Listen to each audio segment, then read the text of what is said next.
The Valsalva maneuver can be a little difficult to master when you're learning to lift, and most of us have been taught to exercise with breathing out or in as we're doing a movement. And when we lift heavy weights, we do not want to do that. We want to hold our breath. But the reason that we do the Valsalva maneuver is we want to increase the intra-abdominal pressure so that our spine is as rigid as it can be and is as supported as it can be so we can safely lift the weight. And so I wanted to kind of give a couple of tips of how to do a proper Valsalva maneuver. First of all, if you look up Valsalva maneuver on the internet, you are going to see a wild and crazy variety of things that people are calling the Valsalva maneuver. But I want to make a few things clear. When you do the Valsalva maneuver, you should not feel like you're bearing down as though you're having a bowel movement. You should not puff out your cheeks, or there shouldn't be air escaping from your throat while you're doing it. And those are some things you might see on the internet. Nor is it holding your nose and putting pressure through your ears, because a true Valsalva maneuver should actually put pressure through your entire abdominal cavity, and it should not be just air pushing through your sinuses at the top, in your head. So one way to think of it is really a Valsalva maneuver is just holding your breath.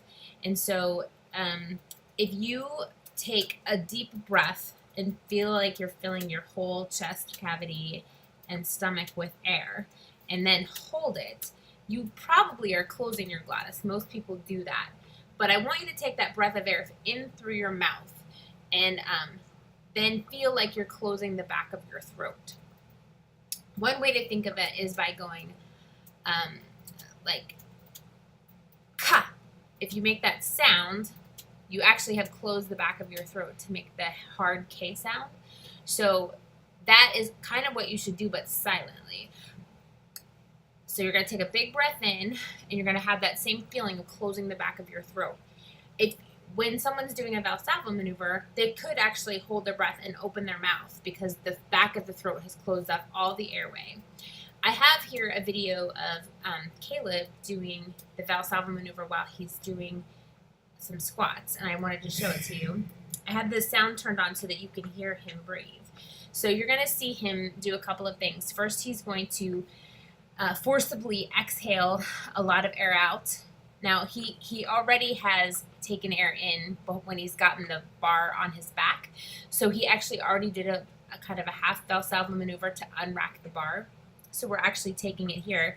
Right before he squats, he's going to exhale some quick breaths. You're going to hear him make an audible kind of sound, and then he's going to take a big breath in, and you're going to see his chest and his abdominal cavities, everything around his trunk, his abdominals, his sides, even his erectors in the back, if we could see him from behind, everything's going to get tight, and you're going to see his throat actually kind of clench down in the back, and he has his mouth closed, but if he wanted to, he could open his mouth while he's doing this, and you're going to see him take all the air in his mouth and then clench down the back of his throat and really have everything super, super tight.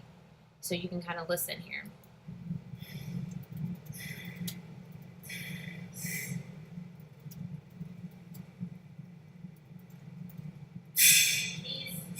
Notice how everything gets tight. Yep.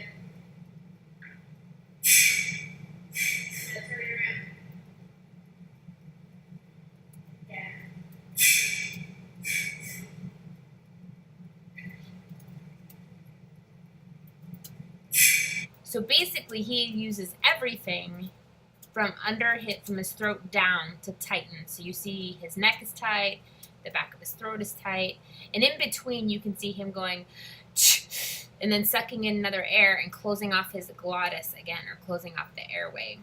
So if you want to feel what that feels like, you want to take a big breath in through your mouth and imagine making a hard K sound, but closing off the back of your throat and making it silent.